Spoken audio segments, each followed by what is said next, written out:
ambassade de travailleurs handicapés. Suppression des subventions cause des nouvelles réformes.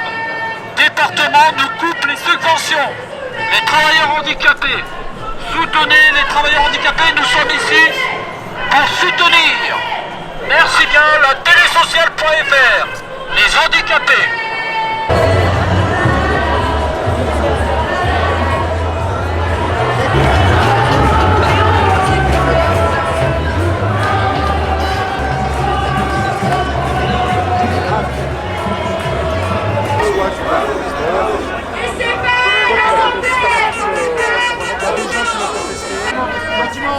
On va négocier avec le commissaire. On va négocier avec le commissaire. On recule gentiment.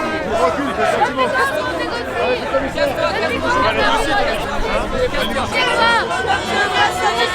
Enlevez vos casques. Macron va négocier avec Macron. Vas-y, il faut que rendre ça effet. Ça, au moins, tu pourras dire à tes collègues comment ça se passe.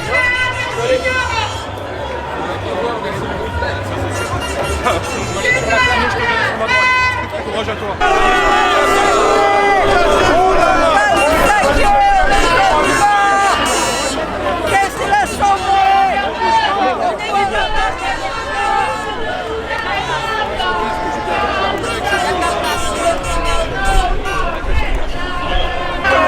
Proportionnalité les gars, hein, proportionnalité.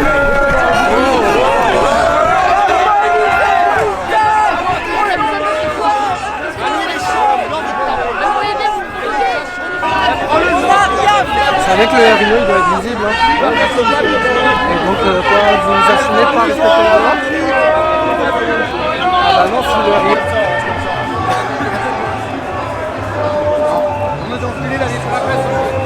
Allez, on avance. Avance. Avance. Jusqu'à la place, s'il vous plaît. Allez, reculez. Monsieur, ça sert à rien de... Vous n'allez pas, vous lâchez.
Dissolution de l'Assemblée nationale qui n'est pas représentative du peuple. Et la force des travailleurs. Et la force des travailleurs. Et grève blocage. Et grève blocage. Ça. Faites du bruit.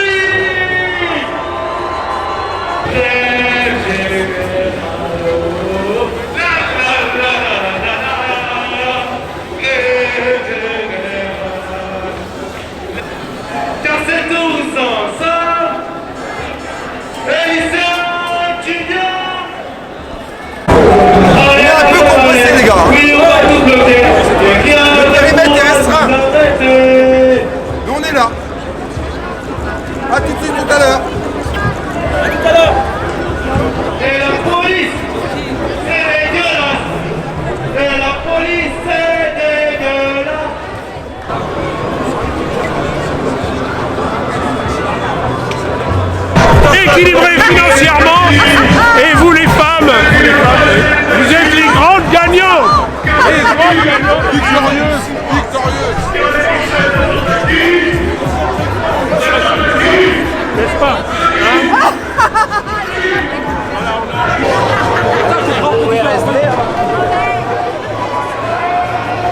Cette loi, elle est illégitime. Elle est illégitime parce que sans même parler des conditions dans lesquelles a été élu le président Macron, il avait expliqué qu'il ne toucherait pas à l'âge de départ à la retraite et aux pensions. Cette loi touche aux deux.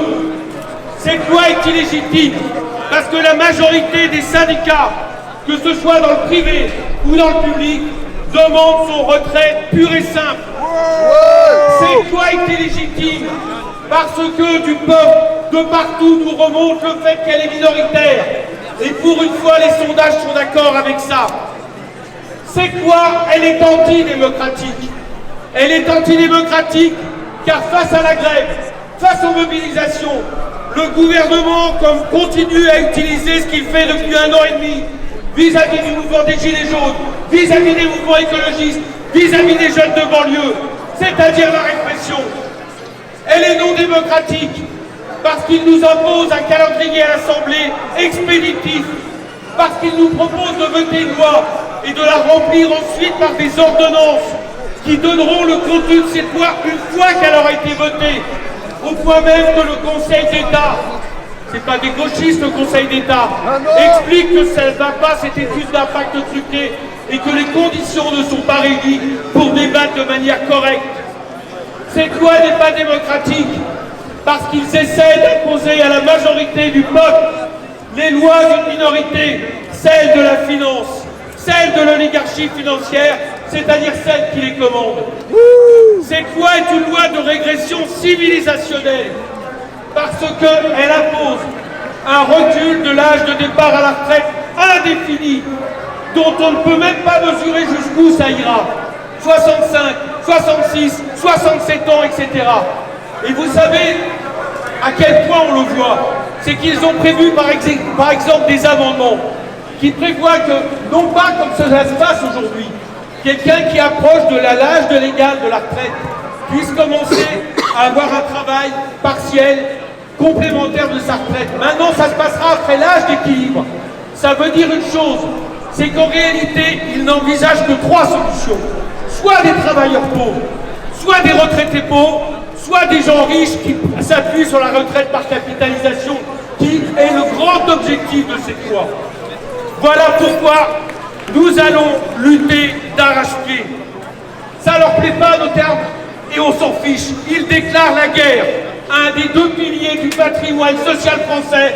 À partir de là, comme c'est fait dans la rue, à l'Assemblée, on va faire une guerre de tranchées. On leur a posé 23 000 amendements.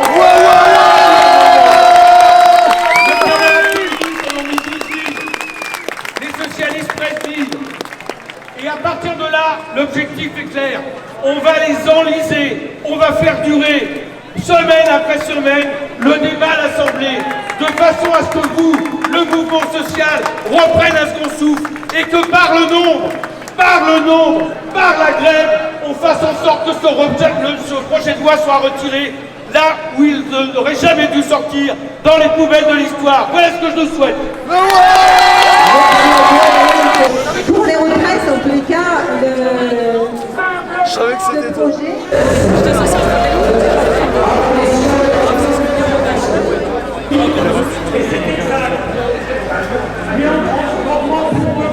Qui aurait cru après le mouvement des Gilets jaunes, qui n'est d'ailleurs pas conjugué au passé, qu'on allait connaître la mobilisation qu'on est en train de connaître aujourd'hui? De paroles de cheminots et de cheminotes, il y a un peu plus d'1 an seulement, leur mobilisation se terminait par une défaite. Et aucun cheminot, aucune cheminote de ce pays n'aurait imaginé que simplement 1 an plus tard, il allait participer à la plus longue grève de la SNCF de l'histoire de ce pays.